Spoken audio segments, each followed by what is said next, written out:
There are silences that carry weight heavier than the darkest storms.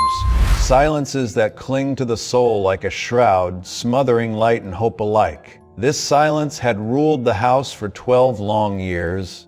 12 years of absence, 12 years of waiting beneath the shadow of an unspoken curse. The house stood on the edge of the world, or so it seemed, with its skeletal timbers groaning beneath peeling paint. It resembled a relic abandoned by God himself, an altar forsaken, a temple left to crumble. The windows were darkened eyes, staring unblinkingly into the nothingness beyond. The walls bore the scars of time, deep cracks like spiderweb veins, stained with the residue of forgotten tears. And the wind that never ceased, whispered secrets no living soul dared to hear. The clock on the mantel was a testament to time's betrayal. Its face cracked and dulled, the hands frozen at 3:33 a.m., the hour when earth and heaven tremble on the threshold of the unseen. It was the witching hour, the sacred time when the veil grows thin and the kingdom of shadows stretches its fingers into our world. The funeral had been a still, cold affair. A small crowd gathered beneath the ancient oaks behind the chapel, where roots twisted like serpents and the soil drank deep of sorrow.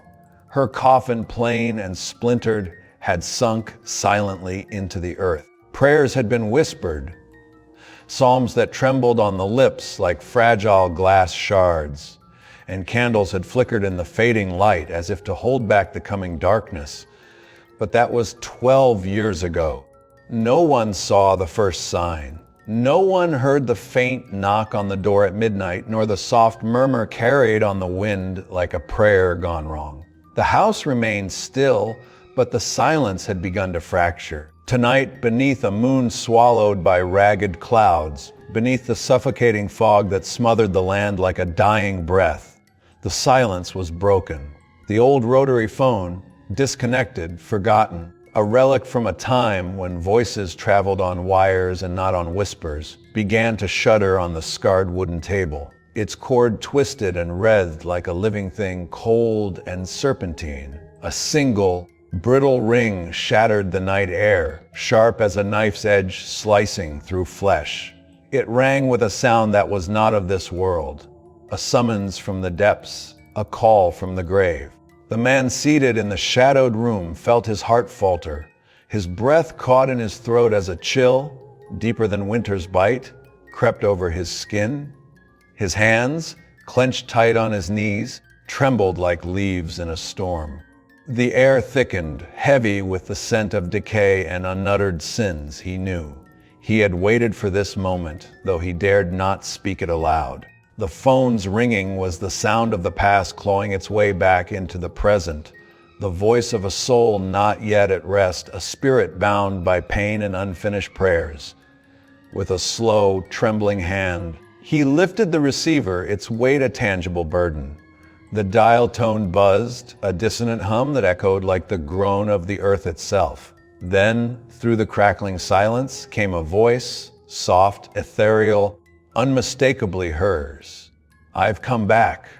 The words hung in the air, fragile and terrible, like a whisper from the abyss.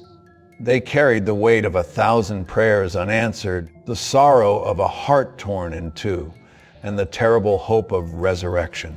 The man's eyes closed as if to shut out the impossible, but the voice persisted, echoing like a psalm sung in a haunted cathedral. "Do you hear me? I am not gone. I have answered the call." In that moment, the room seemed to tilt, the walls breathing in and out like a living thing. Shadows deepened and lengthened, swallowing corners and creeping closer like hungry beasts. The floorboards moaned under invisible footsteps. Outside, the fog thickened, pressing against the windows like cold fingers. The trees whispered secrets older than the mountains, their branches scratching at the glass like the nails of the lost. And within the man's chest, a storm raged. A battle between faith and fear, between the hope of redemption and the terror of what had returned. For 12 years, the ground had swallowed her body, but not her spirit. The prayers that should have sealed her rest had faltered, fractured by grief and doubt. The ancient words of blessing and banishment, the sacred incantations handed down through generations, had been forgotten or spoken too late. And so her soul had lingered, trapped between worlds, waiting for the call that would unbind her. The Bible speaks of the dead who walk in darkness, their feet faltering on the edge of oblivion. Psalm 23 declares, "Even though I walk through the valley of the shadow of death, I will fear no evil, for thou art with me." But what of those who linger in the valley, caught between the light and shadow, neither embraced by God's grace nor claimed by death's final rest? The man remembered the ancient ritual his grandmother had whispered to him as a child, a prayer to guard the doorway between worlds, a declaration of divine protection. "Set a guard, O Lord, over my mouth, keep watch over the door of my lips. Incline not my heart to any evil thing, to practice deeds of wickedness with men who work iniquity, and let me not eat of their delicacies." But faith had wavered, the watch had faltered, and now the darkness crept through the cracks. The voice on the phone spoke again, trembling with both sorrow and resolve. "I was called back, not to haunt but to warn. The darkness has come. The roots of evil have grown beneath this land, watered by secrets buried deep and sins forgotten." Her words were both a lament and a prophecy, a warning etched in the silence of 12 long years. The call was no mere whisper of madness. It was a summons to face the unseen, a beckoning toward the edges of sanity. The man's breath hitched. His eyes scanned the room, searching for something to hold on to, a flicker of light in the growing gloom. But the shadows stretched longer, and the house itself seemed to pulse with a heartbeat not its own. Outside, the wind moaned louder, a choir of mournful voices rising from the earth. The trees shuddered, their ancient limbs creaking as if in agony. Somewhere in the distance, a bell tolled, deep, slow, and mournful, echoing through the night like a funeral dirge for the living. And the voice on the other end whispered one final truth: the dead do not always rest. Sometimes they answer the call when the living refuse to listen. The room grew colder still, as though the walls themselves exhaled a breath drawn from the depths of a grave.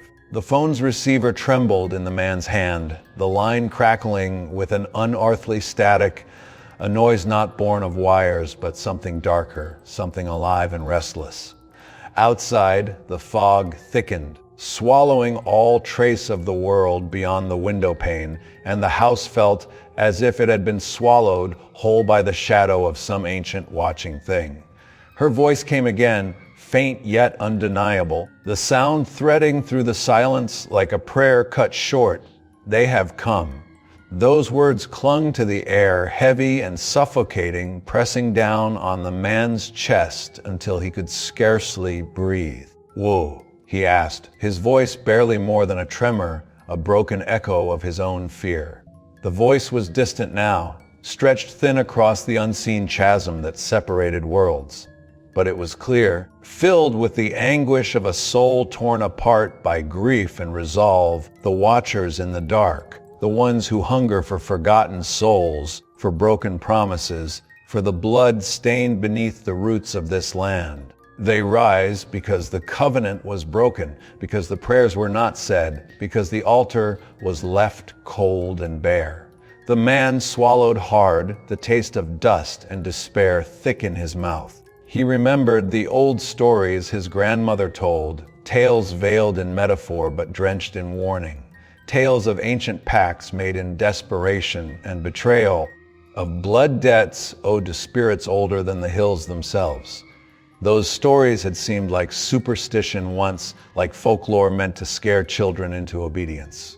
But now they clawed into his reality like razor-sharp truths.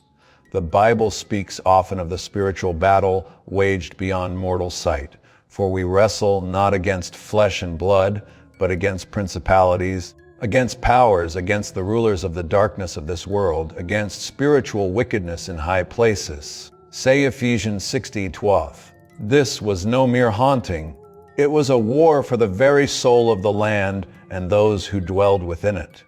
The phone's crackling hiss deepened, a sound like whispering voices rising from the earth itself. Voices that seemed to speak in tongues long forgotten. Shadows flickered at the edges of the room, twisting into shapes too horrible to name, crawling and writhing like living darkness.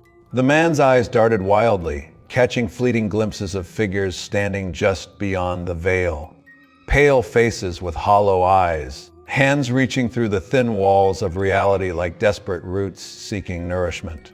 His breath came in ragged gasps, a wild thunder in the hollow of his chest. "Why have you come back?" he demanded, voice sharp with desperation and disbelief. "Why now?" The voice softened, sorrow folding into every syllable like a mourning hymn. "To warn you, to prepare you, because the time is near. The veil grows thin, the darkness is awakening. A cold wind blew through the broken panes, extinguishing the lone candle that had burned on the table. In the sudden void of light, the man felt the oppressive weight of unseen eyes, countless, patient, and hungry, watching him from every shadowed corner. The air was thick with the scent of damp earth and something far fouler, the iron tang of blood, old and fresh all at once. The ground beneath the house whispered secrets, forgotten sins buried like bones beneath the floorboards. The ancient covenant was broken that night, the voice whispered. When the altar of sacrifice was left empty, the pact was shattered. They remember, they hunger. And soon they will come. The man's mind reeled. He saw in his mind's eye the dark ritual beneath the gnarled oaks, candles burning low, the circle of figures cloaked in shadow, their hands stained with the soil and blood of an unholy offering. The words of a curse spoken in a language older than the stones beneath the chapel, words meant to bind and protect, but instead had torn a rift between worlds. A scream, distant but piercing, echoed through the fog outside, a sound that was not human, but a lamentation that spoke of agony beyond the grave. The voice pressed on, urgent and broken. "You must seek the altar once more. You must light the fire that was never kindled. You must pray the prayer that was never finished. Who will listen?" The man whispered, despair crashing over him like a tidal wave. Who will believe what has been lost to memory and silence? The voice was resolute now, a flame burning through the darkness of faith is the shield. Prayer is the sword. The Lord is the refuge in the storm. For the eternal God is your dwelling place, and underneath are the everlasting arms, Deuteronomy 33:7. But only if the covenant is restored. The man dropped the receiver, the phone landing with a hollow thud that echoed like a death knell. His eyes were wide and glassy, reflecting the shadows that danced madly around him. The silence returned, heavier than before, but beneath it lay the slow, steady beating of a warning drum, the pulse of something ancient, relentless, and hungry. Outside, the fog began to curl and twist, thickening into shapes that defied the logic of the waking world.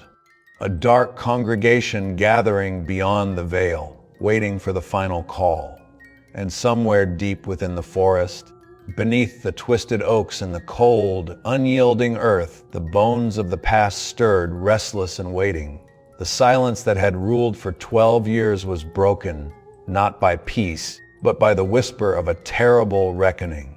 The night had deepened into a darkness so complete it seemed to swallow the world whole.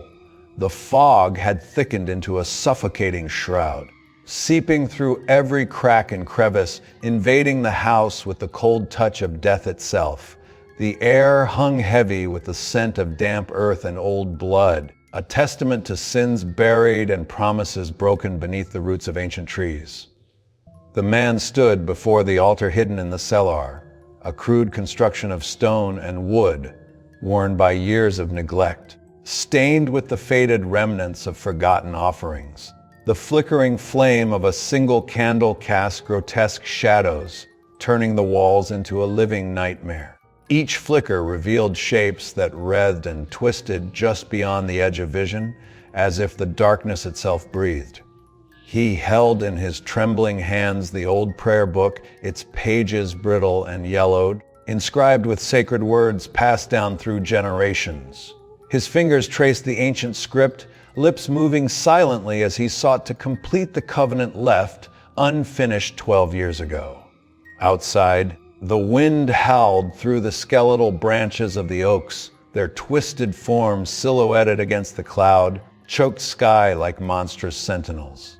The earth beneath his feet trembled faintly, as if the bones beneath the soil stirred in restless anticipation. A whisper echoed in his mind, a voice both familiar and terrible, carrying the weight of a soul torn between worlds. You answered the call. The prayer rose from his lips, steadying as faith ignited within him like a fire against the encroaching darkness. The Lord is my shepherd, I shall not want. Each verse a shield, each word a sword, wielded against the shadows gathering in the corners of the room. But the shadows did not retreat.